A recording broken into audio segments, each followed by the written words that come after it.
Bantayan nyo nga yan eh. Antay yan. Janstot Vlog, shout out. Napawi ang kaba ni na Mylene at Nanita dahil tuloy pa rin na makakasama nila si Zenhea kaya buo pa rin ang Tres Marias, kasama ang napakabait na Tatay Herns at nanay ni Danila. Janstot Vlog ang inyong lingkod muling magbahagi ng mixing reaction video. Panoorin po ang kabuuan sa vlog ni Tito Herns, pasubscribe na din sa kanyang channel. Thank you po ng marami.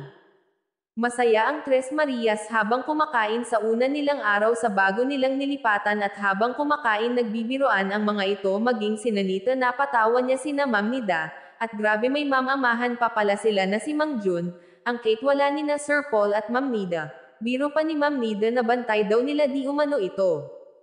Ang galing na talaga ni Mylene makibanding kahit sino, hindi rin mawawala ang katatawanan na reaction niya.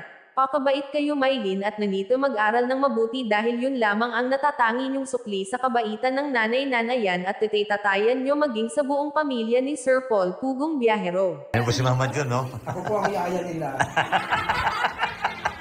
Ay, ay.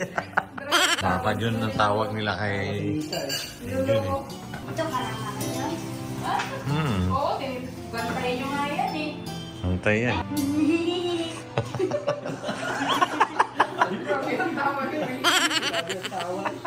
Ano ba daw ng kawayo pinintura ni Mama Jun?